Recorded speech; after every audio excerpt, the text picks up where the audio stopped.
Yes, everyone, what's going on? My name's Stephen Howson. Here's a little bit of transfer talk for you guys today. So Ben Yedder has been the main headline really over the weekend, and Marcus Rashford has stole a little bit of thunder today by announcing his contract extension. Congratulations to Marcus on that. Hopefully here for life. Mad to think what he's achieved at just 21 years of age. But let's get stuck into it. Ben Yedder could be his strike partner up front potentially this season, or at least one of the strikers up front. Now, what's being said is United have agreed everything with Ben Yedder with almost total security. His destination will be England. It is near certain he will join Manchester United if Lukaku leaves, and that's from La Colina de Nervion. I've definitely butchered that phrase, but that's what they're saying. So I think it's near certain that Lukaku is leaving United. That looks like it's his replacement.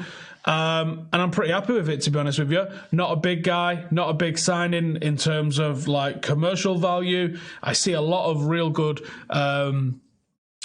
got real good qualities in there. Look, if we get to 1,000 likes while the video's live, we'll do a scout report by the end of this week on the guy. So hit the like button if you'd like to see a scout report on the strengths and weaknesses of Ben Yedder, where we go in depth into him. Because I think he, along with the guy we're about to talk about next, are the most likely ones to sign for United before we go on tour, if not while we're on the tour. So last season, 2.2 shots per game, which is more than what Lukaku managed, 1.3 dribbles per game, which is also more than Lukaku managed, and 12 league goals, which again is more than Lukaku managed. That is in the Spanish Liga. But it's not with a team that you would expect to be dominating stuff. So I think it can kind of balance out just a little bit. It's definitely easier in La Liga than it is in the Premier League. But it is what it is. I think he'd be a great signing for United, and I think at £35 million, which is what his release clause is, I think that's an absolutely fantastic buy. The next one that we're going to be talking about then is Bruno Fernandes. Now, I can't quite work out whether this is a guy that is definitely on our radar, definitely be someone that we're trying to get on the line, because very much like the Morata one a couple of years ago, it seems like we've got everything sort of boxed off, and then now we're waiting. What are we waiting for? Are we waiting for Pogba to be sold? Because that's what it kind of feels like to me. Because I look at Pogba and his capabilities, and I look at Bruno Fernandes and his capabilities, and some of the other players that are in the squad and that we're linked with, and I go, I don't know how these guys play together. I don't know how you squeeze somebody like Fernandes and Pogba into the same team. If we're going to play a midfield three, don't get how we do that. If we're playing a four, there might be some wiggle room for that there, but I don't get how you get them both in there. So are we expecting Paul Pogba to be sold?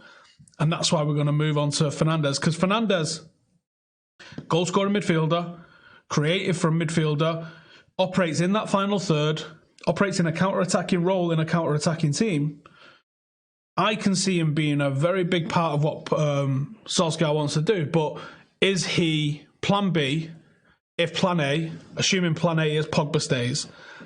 I mean, what do you guys think? Do you guys see Fernandes being someone that can play alongside Pogba? Because for me, that's far too attacking. People send me some like starting 11s and stuff, and I've seen like loads of 4-4-2s with Pogba and Fernandes in them, and I'm just like, have you not watched these guys play? Them two in a midfield two would be disastrous, I think. Them two in a midfield three is very adventurous. In a midfield four and a diamond, I think they might get in each other's way a little bit. I don't really see how you have both of them in the same team, especially when you've got major surgery required at, like centre-half. How would you prioritise someone where you go, not sure how we play with that guy in the team, over someone where you go, Jesus, we need a centre-half. Big time, don't we? But that's my thoughts. I mean, get your comments in. Do you agree? Do you disagree? I mean, that's football, isn't it? It's all about opinions. But that's what I think. £70 million is the release clause. This has just come in just before we came live as well. From Journal de Noticias from Sports Witness. They're really good at translating all the stuff that comes out from the continent. And it says, United's plans is to make Bruno Fernandes accept an offer of $5 million a season. It's like 100 grand a week, and use it as pressure to convince Sporting to sell. Sporting wants 60 million euros, but United are currently offering 35. Sounds about right. Look, if you can get him for even in between those two, I think you've got a pretty damn good value for money transfer there. But like I said, I don't know how you make this guy work alongside Paul Pogba. For me, it feels hell of a lot like it's going to be this guy instead of Paul Pogba, not them two together. Like I said, let me know in the comments if you guys agree. And then finally, Marcus Rashford signs his extension with Manchester United. He's keeping him at the club until 2023 with the extension to keep him there till 2024. So massive congratulations there for Marcus. I think this is a guy that epitomises what I think Ole wants as a system for Manchester United to play next season. Press from the front, counter-attacking team, all about pace, all about aggression, and supposedly all about youth. Well, for however you think Marcus is as a player, for whatever ceiling that you think the guy's got, one thing's for certain, he gives 110% on the pitch. He's an absolute perfect professional, and I'm delighted that he's going to be at the club. What a role model he is for the likes of Greenwood and stuff coming through. Ole said, Marcus is one of the most talented English players of his generation.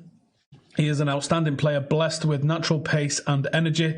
He is a shining example of the talent that our academy produces, and his upbringing means that he truly understands what it means to play for United.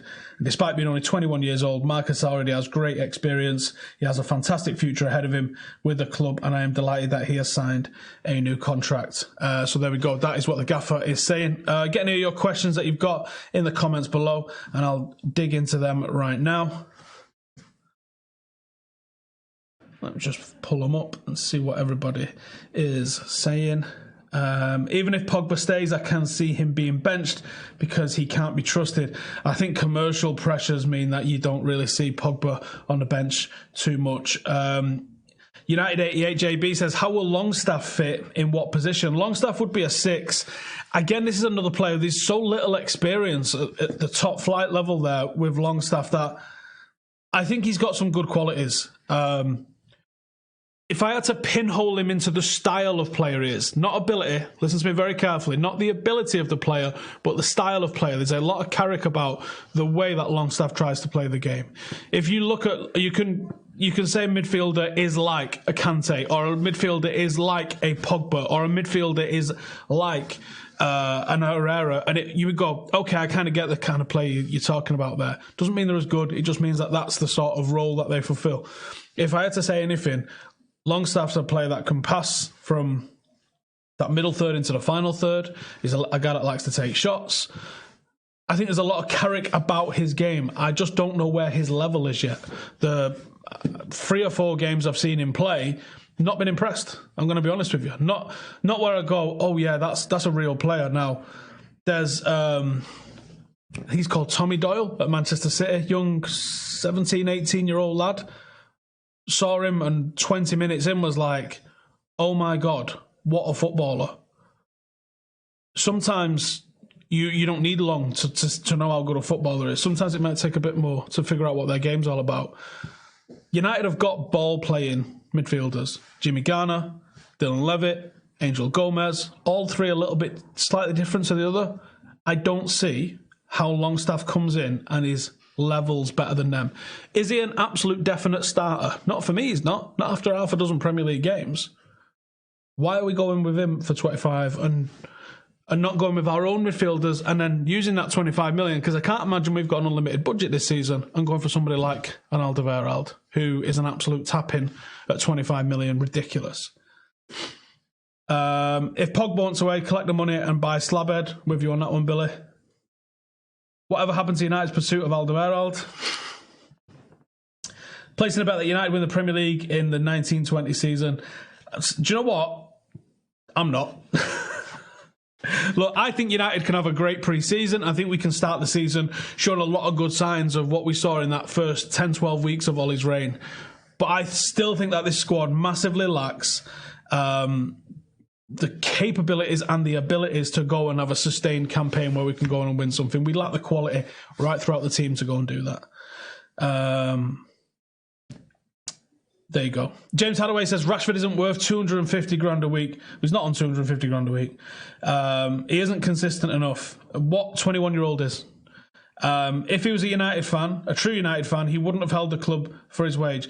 How did he hold the club for his wage? Did he go on strike? Did he try and sign for another club? Did he come out in the papers and say, I question this club's ambition? Did he do any of those things that other players at the club have done? He didn't do any of them things. He was offered a contract. He signed the contract.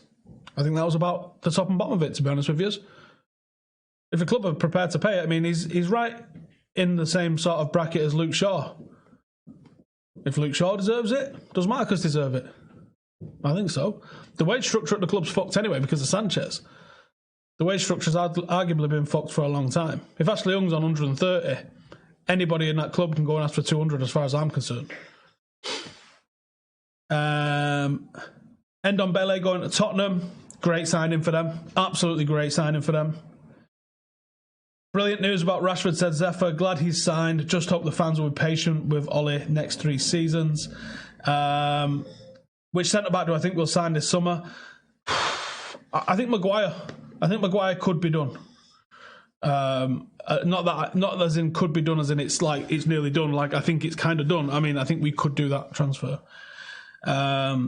Really like the idea of Ben Yedder. Good in the press, a sign into the system, then a big name. Correct. And that's what I think it is all about. Listen, thank you guys for joining. Make sure to subscribe. Hit that like button if you've enjoyed. And if you're already subscribed, hit the notification bell. Going on the tour as of Wednesday. So make sure to keep it locked for all of that lot. There's probably going to be some tour diaries and hopefully going to be doing some warm downs with some of the journalists and who knows who else while we're out over there in the Far East. Thanks for watching. See you in the next one.